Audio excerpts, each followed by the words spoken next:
pessoal, nessa aula aqui nós vamos mostrar para você como é que usa o Shell da AWS. O Shell da AWS é muito parecido com o CLI, né? Você vai inserir linhas de comando aqui, ele vai executar os comandos que você inserir. Para utilizar o Shell da AWS, você clica nesse íconezinho que está aqui, ó, e ele vai abrir o Shell para você. Eventualmente, no primeiro uso, ele pode dizer que dá uma mensagem dizendo que está preparando o seu ambiente e isso leva alguns segundos, depois você vai ficar com a tela igualzinha essa daí. Bom, para você inserir comandos aqui, é muito parecido com o que você faz utilizando o CLI. Você pode pegar um comando simples aqui para testar, por exemplo, o comando que lista os usuários, e você pode inserir ele aqui. Ele executa normalmente. Você vai dando Enter aqui para ver o restante do comando, ou você pode dar um Ctrl C para poder parar aquele comando.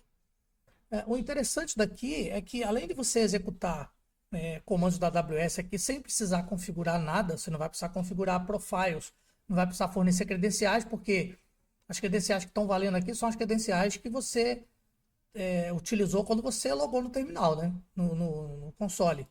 Já que você, para poder chegar aqui no Shell, você teve que abrir o console da AWS, então é natural que você tenha iniciado uma sessão com o seu usuário. As diretivas aqui, as policies que o seu usuário tiver, vão definir os comandos que você pode executar aqui no Shell, como se você tivesse no console da AWS. Bom, tem uma outra coisa interessante aqui também, que é esse Shell aqui, ele é baseado num ambiente que fica salvo, ele é persistido entre sessões, inclusive. Se você entre sessões e entre regiões também. Se você muda de região, o teu shell é outro. E se você muda de seção, o teu shell é outro também. Então, a minha região, a região que eu estou trabalhando agora, o norte da Virgínia aqui, o SIST1, mais o meu usuário, provém para mim esse ambiente que está aqui. Nesse ambiente, você pode persistir coisas aqui. Você tem até 1 GB de armazenamento para poder persistir coisas. Você pode, por exemplo, persistir um arquivo. Então, vamos supor que a gente queira salvar aqui, definir um arquivo com alguns comandos dentro. Vamos criar um arquivo aqui chamado outros comandos. Ou, não, vamos botar um nome mais bonito aqui, meus comandos. Ok, então a gente vai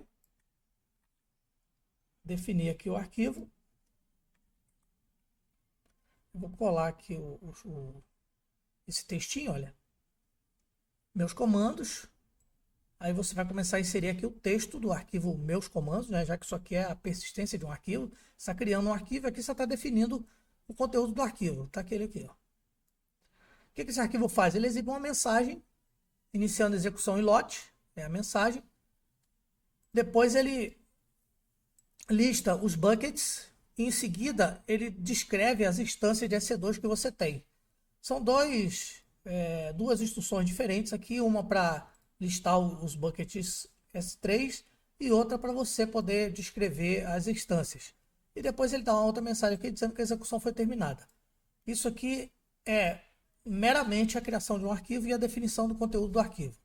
Vamos lá. Colou aqui. Executou. E ele está com o seu arquivo salvo agora. Se você der aqui um comando para verificar o conteúdo da sua instância, você vai ver que está lá listado o meus comandos.sh.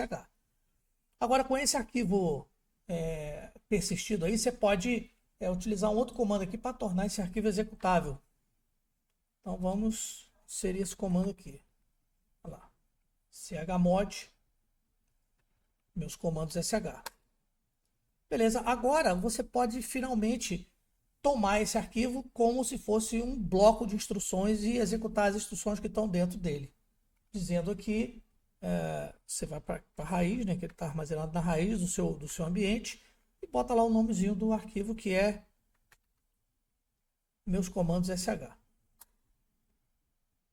Iniciando a execução, ele exibiu a mensagem que você havia configurado e fez aqui a a descrição das instâncias EC2 que tem aqui. Eu só tenho uma instância, ela se chama My First Instance. E ela está sendo exibida aqui, ó, My First Instance. Certo? E esse arquivo aqui, se você sair da sessão e voltar depois, ele vai continuar aqui e você vai poder utilizar ele de novo. Então, além da similaridade que o Shell tem com o CLI, ele tem aqui o recurso de você armazenar arquivos. Afinal de contas, se você tivesse no CLI, você estaria usando a sua própria máquina e na sua máquina você teria então arquivos salvos no seu HD e você poderia executar do mesmo jeitinho como a gente fez aqui. Então é isso.